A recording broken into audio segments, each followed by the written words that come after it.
କବିତା ତପସ୍ୱିନୀର ପତ୍ର ଓ କବି ଗଙ୍ଗାଧର ମେହେର ଏକ ସଂକ୍ଷିପ୍ତ ଆଲୋଚନା। ସ୍ୱଭାବ କବି ଗଙ୍ଗାଧର ମେହେର ଥିଲେ ଆଧୁନିକ ଓଡ଼ିଆ କାବ୍ୟ ସାହିତ୍ୟର ଅନ୍ୟତମ ବରିଷ୍ଠ ସାରଥୀ।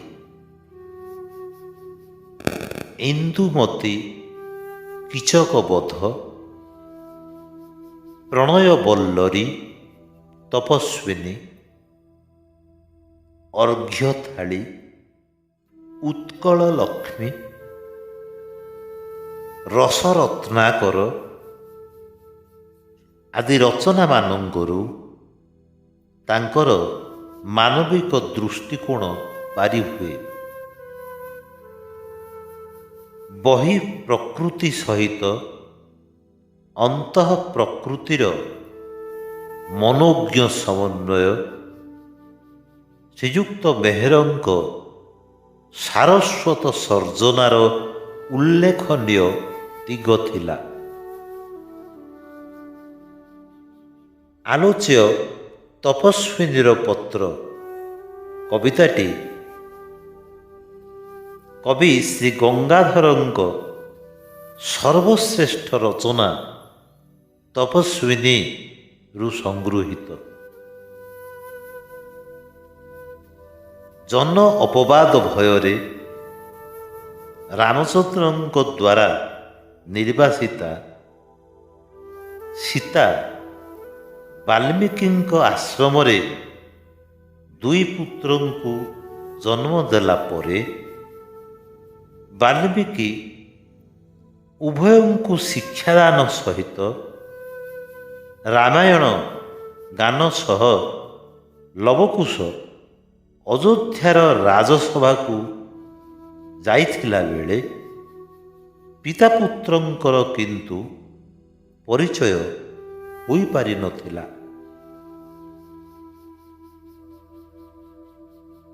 ଏଣୁ ସୀତା ରାମଚନ୍ଦ୍ରଙ୍କ ଉପରେ ସନ୍ଦେହ କରନ୍ତି।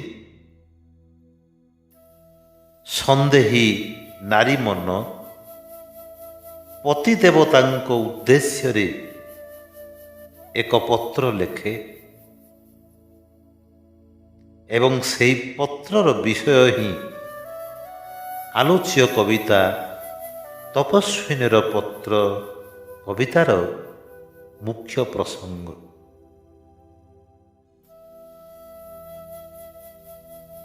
କବିତାର ପ୍ରାରମ୍ଭରୁ କବି ଶ୍ରୀଯୁକ୍ତ ଗଙ୍ଗାଧର ସୀତାଙ୍କ କଣ୍ଠରେ ରାମଚନ୍ଦ୍ରଙ୍କୁ ନମନ କରିବାକୁ ଯାଇ ଶରଣ ବତ୍ସଳ ଧ୍ୱଜ ପୁଣି ଶତ୍ରୁ ପାଇଁ ଗଜ ଆୟତ୍ତକାରୀ ଅଙ୍କୁଶ ପୁଣି ଦୁଃଖ ଗିରି ପାଇଁ ବଜ୍ର କହି ରାଜରାଜେଶ୍ୱର ରାମଚନ୍ଦ୍ରଙ୍କ ପାଦପଦ୍ମ ଦ୍ୱୟକୁ ବନ୍ଦନା କରିଛନ୍ତି। ପତି ପ୍ରେମ ମଧୁକୁ ଆଶା କରି ତିମିର ଭେଦନ ସହିତ ଜଙ୍ଗଲରେ ଥାଇ ରାମଚନ୍ଦ୍ର ମହାଯଜ୍ଞ ଆୟୋଜନାର୍ଥେ ନୂତନ ପତ୍ନୀ ଗ୍ରହଣ କରିଛନ୍ତି କି ବୋଲି ସୀତା ସନ୍ଦେହ ପ୍ରକଟ କରିଛନ୍ତି। ନବବଧୂକୁ ମୁଗ୍ଧ କରିବାକୁ ଯାଇ ସକଳ ସଦ୍ଗୁଣର ବୃଦ୍ଧି ସହିତ ଅଶେଷ ଧନରତ୍ନ ଓ ପାଟବସ୍ତ୍ରବାନ ଦାନ କରିଛନ୍ତି କି ବୋଲି ସୀତା ସନ୍ଦେହରେ ଜିଜ୍ଞାସା କରିଛନ୍ତି।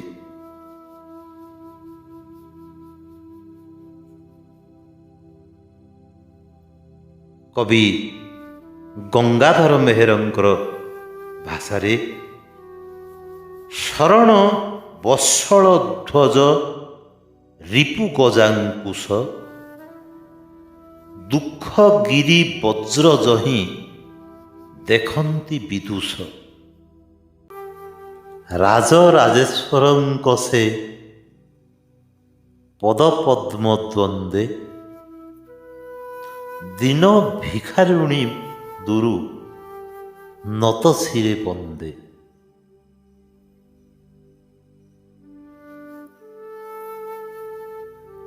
କରିବାକୁ ମଧୁ ଆଶା ତିମିର ଭେଦନ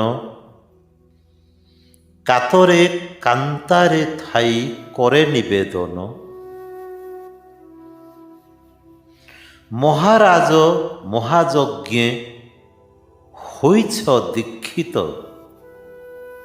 ନବବାମା ହେଉଥିବେ ବାମାଙ୍କେ ଦୀକ୍ଷିତ। ମୁଗ୍ଧ ବଧୂ ମୁଗ୍ଧ ହେବ ବୋଲି ସତ ଗୁଣ ବଢ଼ି ଯାଉଥିବ ତୁମ୍ଭ ସକଳ ସଦ୍ଗୁଣ। ଆଚରିତ ମହାଯଜ୍ଞେ କରିବ ପ୍ରଦାନ ଅଶେଷ ରତନ ଧନ କ୍ଷୌମ ବସ୍ତ୍ରମାନ।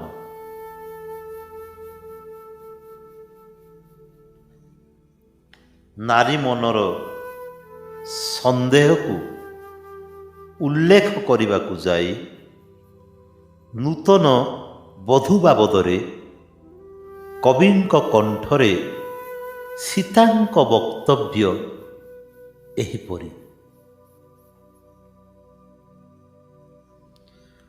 ସିଦ୍ଧ କାମ ହେବେ ତହିଁ ଅର୍ଥୀ ସମୁଦାୟ ମୋ ମାନସେ ଭିକ୍ଷା ଏକ ହୋଇଛି ଉଦୟ। ଏ ଛାର ଭିକ୍ଷାରେ ନାଥ ନହେବ କୃପଣ ଦୟା ରତ୍ନମୟ ଦାନ ବାରିଧି ଆପଣ।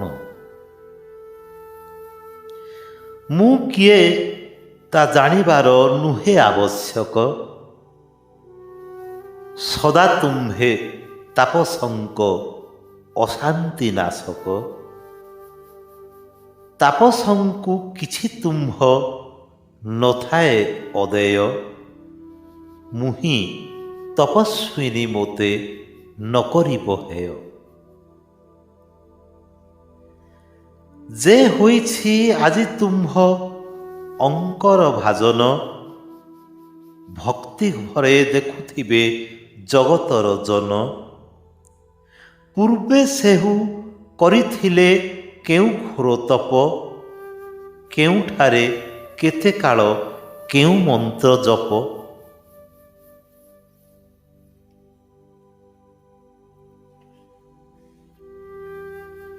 କୋଟି ଅଶ୍ୱମେଧ ଯଜ୍ଞରେ ଯେତିକି ଧର୍ମଦାନ ହୁଏ ତାଠାରୁ ବହୁ ଗୁଣ ଅଧିକ ଜ୍ଞାନ ସେତେବେଳେ ସୀତା ପ୍ରାପ୍ତ ହେବେ ଯେତେବେଳେ ସୀତା ଏହି ନବବଧୂ ଶ୍ରୀରାମଙ୍କୁ ପ୍ରାପ୍ତ ହେବାର ଗୁପ୍ତ ମନ୍ତ୍ର ଜପର ରହସ୍ୟ ଜାଣିପାରିବେ। କବି ଗଙ୍ଗାଧରଙ୍କ ଲେଖନୀରେ ବର୍ଣ୍ଣନା ଏହିପରି। ଏହା ମାତ୍ର ପ୍ରଭୁ ମୋତେ ଦେବଟି ଜଣାଇ ଅନ୍ୟ କିଛି ଧନେ ମୋର ପ୍ରୟୋଜନ ନାହିଁ। କୋଟି ଅଶ୍ୱମେଧେ ଯେତେ ଧନ ହୁଏ ଦାନ ତହିଁରୁ ଅଧିକ ତାହା ହେବ ମୋର ଜ୍ଞାନ।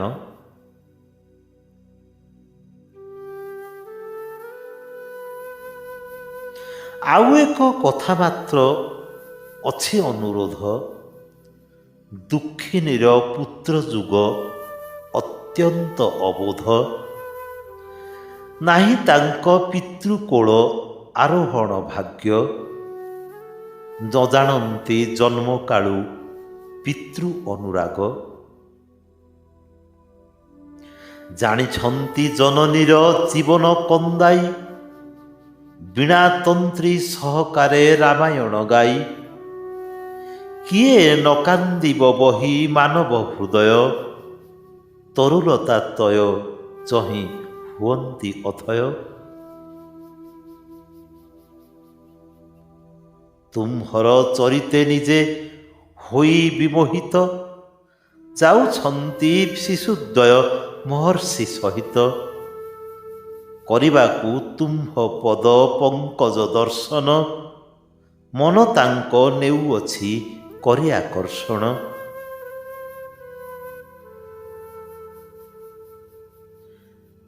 ଶୁଣାଇବେ ତୁମ୍ଭଗତ ଦୁଃଖର କାହାଣୀ, ଯା ଶୁଣିଲେ ଦୁଃଖିନୀର ହୃଦ ହୁଏ ହାଣି।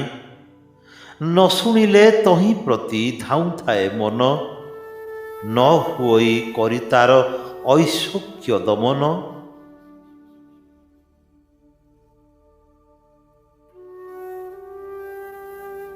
ଲବକୁଶ ପୁତ୍ର ଦୁଇ ଅତ୍ୟନ୍ତ ଅବୋଧ,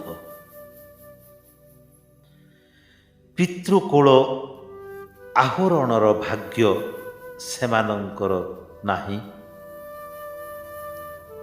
ବୀଣା ସାହଚର୍ଯ୍ୟରେ ରାମାୟଣ ଗାଇ ଦୁଃଖିନୀ ଜନନୀର ଜୀବନକୁ କେବଳ କନ୍ଦାଇ ଜାଣନ୍ତି ସେମାନେ। ଯେଉଁ କ୍ରନ୍ଦନ ଶୁଣି ତରୁଲତା ଅଥୟ ହୁଅନ୍ତି, ତା ଆଗରେ ମାନବ ହୃଦୟ କି ଛାର। ରାମଚନ୍ଦ୍ରଙ୍କ ପଦପଙ୍କଜ ଦର୍ଶନ ପାଇଁ ଶିଶୁଦ୍ୱୟ ମହର୍ଷିଙ୍କ ସହିତ ଆକର୍ଷିତ ହୋଇ ପଡ଼ିଛନ୍ତି। ଧୀରବର ପଣ୍ଡିତ ଶ୍ରେଷ୍ଠ ଶ୍ରୀରାମଚନ୍ଦ୍ର ବୈଦେହୀଙ୍କ ସ୍ମୃତିକୁ ସ୍ୱପ୍ନ ମଣିବାକୁ ମା ସୀତା ନିବେଦନ କରିଛନ୍ତି। ସେତେବେଳେ ସୀତାଙ୍କ ଅବସ୍ଥା କଥା କବି ଗଙ୍ଗାଧରଙ୍କ ଲେଖନୀରେ ଏହିପରି। ଧୀରବର ସେ କଥାକୁ ଘେନି ତୁମ୍ଭ ଶ୍ରୁତି, ଆଣିବ ଯଦ୍ୟପି ଦିନା ବୈଦେହୀର ସ୍ମୃତି। ବୈଦେହୀର ପ୍ରଣୟକୁ ମଣିବ ସ୍ୱପନ, ଚାହିଁ ନବ ପ୍ରଣୟିନୀ ପ୍ରଫୁଲ୍ଲ ଲୋପନ। ଲେଖୁଛନ୍ତି ପତ୍ର ସତୀ ହୃଦୟ ବିକଳେ, ପତ୍ର ଧୌତ ହେଉଥାଏ ନୟନର ଜଳେ। ଆଉ କି ଲେଖିବି ବୋଲି ଭାବୁଥିଲେ ବସି, ଆସିଗଲେ କୁଶଲଭ ମୁଦେ ହସି ହସି। ମା ସୀତା ଆଉ କି ଲେଖିବି ବୋଲି ଭାବୁଥିଲେ ବସି, ଆସିଗଲେ କୁଶଲଭ ମୁଦେ ହସି ହସି।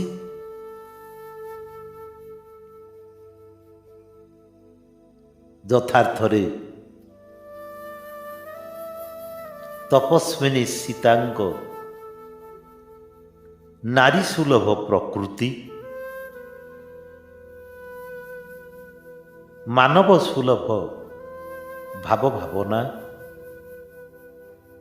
ତଥା ମର୍ଯ୍ୟାଦା